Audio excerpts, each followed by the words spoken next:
Avec l'annonce du déconfinement progressif à partir du 11 mai, se pose la question de la sécurité sanitaire de tous les Français. Et parmi les solutions évoquées par le gouvernement pour s'assurer qu'une deuxième vague de l'épidémie ne touchera pas la France, celle du tracking par téléphone mobile. Une mesure très contestée par de nombreux Français qui ont peur que cette localisation en temps réel des citoyens par l'État devienne à long terme une méthode pour contrôler les masses et priver les gens de liberté. Même en interne, chez La République En Marche, le débat fait rage. Face à cette défiance, le gouvernement a décidé de faire trancher la question par le Parlement, une façon de débattre de la question et le cas échéant d'en définir les applications. Baptisée Stop Covid, cette application qui pourrait devenir obligatoire pour chaque Français utilise la géolocalisation du téléphone pour enregistrer toutes les personnes avec qui chacun entre en contact. Si une personne est ensuite détectée positive au Covid-19, une notification est envoyée à tous les individus entrés en contact avec le malade pour les prévenir et qu'ils puissent prendre les mesures nécessaires pour s'isoler et se faire eux aussi dépister. Un programme géant de traçage de la population qui fait débat dans de nombreux pays. Alors l'application de tracking bientôt votée à l'Assemblée, bonne ou mauvaise idée ? Mounir Majoubi qui est avec nous, député La République En Marche et ancien secrétaire d'État au numérique. Merci d'être là Mounir, merci beaucoup. Bonsoir. Qui est également confiné, mais vous avez vu, voilà, Mounir Majoubi, c'est pas comme nous. Hein. Quand il est confiné, voilà, il a des bouquins derrière lui, on voit que c'est quelqu'un qui étudie. Il n'y a que Mathieu Delormeau et lui qui étudie. Nous, on est en détente. Mounir, merci d'être avec nous parce que c'est vrai que beaucoup de Français s'inquiètent de l'arrivée prochaine de cette application. Hein, voilà, c'est vrai que ici, par exemple, c'est très partagé. Ici, il y a Mathieu Delormeau, je crois, qui est pour. Et il y a Gilles Verdez qui est contre. Voilà. Mais Gilles Verdez, il est pour aussi. C'est Castaldi qui est contre parce qu'il a peur d'être traqué. Mounir, qu'est-ce que vous pouvez dire aux gens qui ont peur d'être traqués, qui disent cette application, c'est vraiment s'immiscer encore plus dans notre vie? Bon, bonsoir Cyril, bonsoir à tous, ça me fait très plaisir de vous retrouver.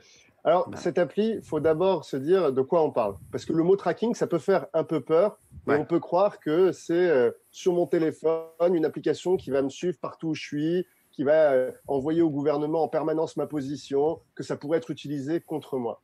Non, l'application dont il s'agit là, c'est ce qu'on appelle le traçage de contact. Alors, ça correspond à quoi? Là, Jimmy Mohamed, il n'est plus là, mais on peut le dire, c'est en phase 1 et 2, à chaque fois qu'il y a une personne qui est testée positive, sans téléphone, sans technologie, elle subit un interrogatoire. Vous savez, en stade 1 et 2, quand quelqu'un va être testé positif, on va lui demander « Jeudi, vous étiez où de 13 à 14 ? Vous étiez assis face à elle ou à côté d'elle ? Vous êtes resté 5 minutes, 10 minutes ou 1 heure ?» Et en fait, ces inspecteurs de l'ARS, là, ils font déjà ça. Ils faisaient déjà ça en stade 1 et 2. En stade 3, on ne peut pas parce qu'il y a trop de malades. Mais dès qu'on reviendra en stade 2, on le fera. Et en fait, on vous fait sur un papier, à l'oral, en mode artisanal, le décompte de tous les gens que vous avez peut-être infectés. Pourquoi ? Pour que vous puissiez les prévenir et pour qu'eux se protègent et ne deviennent pas des personnes qui vont infecter d'autres personnes. Et ben, l'application que le gouvernement propose, c'est une application qui sera un des moyens parmi les autres, en plus des masques, en plus des tests, en plus des mesures de sécurité, qui va permettre de retrouver tous les gens qu'on a peut-être contaminés. Parce que, honnêtement, moi, à titre personnel, j'ai envie de savoir qui j'ai pu contaminer. J'ai envie de leur dire. Ma famille, c'est facile parce que je sais que j'ai été avec eux toute la journée, donc je vais les prévenir. Mes voisins aussi, je vais les prévenir. Mais cette personne avec qui j'ai parlé mardi dernier, je ne vais pas m'en souvenir, eh ben, je serais content que l'appli m'aide à le faire. Alors, nous, une chose est sûre, c'est que le sujet divise. On a même retrouvé une intervention du ministre de la Santé à l'Assemblée nationale qui date de fin mars. Et regardez ce qu'il disait sur le tracking. Regardez. La Corée fait ce qu'on appelle du tracking. La Corée a équipé tous les téléphones et les données personnelles de ce qui était nécessaire pour prévenir tout l'entourage lorsqu'une personne était malade. Est-ce que vous êtes prêt à suivre la Corée jusqu'au bout de sa démarche? Moi, je n'en suis pas convaincu et à titre personnel, je vous le dis, non plus. Voilà, alors à l'époque, il n'était pas convaincu, donc Mounir. Il a raison, il ne parle pas de la même chose. Il parle de ce qu'on appelle le tracking complet. Vous savez ce qu'ils font en Corée du Sud quand même? On ne vous demande pas votre avis. L'application, elle n'est pas volontaire. L'application, elle n'est pas juste en Bluetooth pour savoir qui vous avez croisé. En Corée, dès que vous êtes positif ou si vous êtes un étranger qui arrive en Corée, ils demandent à tous les opérateurs téléphoniques toutes les informations sur vous, toutes les informations de carte bleue. Elles sont toutes réunies dans une méga base de données. À partir de cette méga base de données, ils ont des algorithmes qui essaient d'identifier quand est-ce que vous avez pu potentiellement croiser cette personne. Dès que vous bougez, vous avez une alerte. Si vous ne respectez pas le confinement, vous avez une alerte et vous avez la police qui peut intervenir. Bon, bah, ça, personne n'en veut en France et en Europe. Ça, c'est, alors, ça va être voté à l'Assemblée parce que même au sein du gouvernement, même au sein de la République En Marche, mine de rien, au sein du parti du gouvernement, eh bien, il y en a qui sont contre. C'est le cas de Guillaume Chiche, regardez, député La République En Marche des Deux-Sèvres, qui est totalement contre ce projet. Regardez ce qu'il disait. Organiser le ciblage des personnes atteintes par le Covid-19 pour en faire un signalement à leur entourage social, c'est ouvrir la voie. à une ségrégation et à l'exclusion des personnes contaminées. La première étape, c'est quoi? On prévient les personnes avec qui vous avez été en contact, et la seconde, c'est on vous empêche de vous rendre au supermarché. Je crois que ce n'est pas acceptable. Par ailleurs, je me pose la question de qui aura accès à cette application. Moi, je suis élu d'un département rural, les Deux-Sèvres, où les zones blanches existent toujours, et c'est un enjeu majeur, où toute la population n'est pas équipée en smartphone ou en montre connectée, qui se retrouverait exclue d'un tel dispositif. Que leur dit-on? Alors, vous voyez ou pas, donc Guillaume Chiche, qui fait partie de La République En Marche, aussi, ce député, est contre Mounir. Donc c'est pour ça que ça va être voté aussi à l'Assemblée, parce que ça divise énormément. Moi, je trouve ça très bien que les gens s'approprient le débat, que les gens posent les questions. Mais par exemple, sur les 4 points que vient de relever Guillaume Chiche, les 4 points, le gouvernement a apporté une réponse. Sur les 4 points, il lui a dit, vous avez raison de les souligner, ce serait très grave si ça faisait ça, et ça n'est pas le cas. Mais vous savez, il y a des propositions qui ne passent pas par le téléphone mobile, qui font aussi un peu sursauter les personnes. Je ne sais pas si vous avez entendu, la maire de Paris, par exemple, a proposé le certificat de positivité pour avoir le droit de reprendre le travail. Ça, malheureusement, ce sera peut-être un des seuls objets qu'on sera obligé d'utiliser, mais ça veut quand même dire que si on a le certificat, on passe, si on l'a, on ne passe pas. Exactement.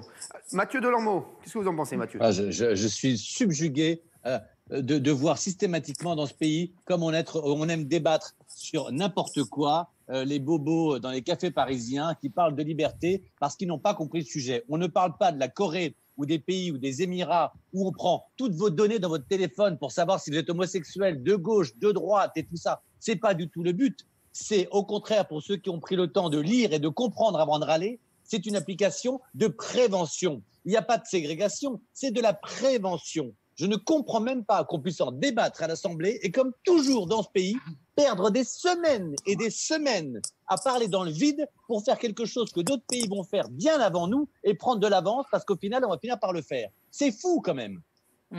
Laurence Saillé.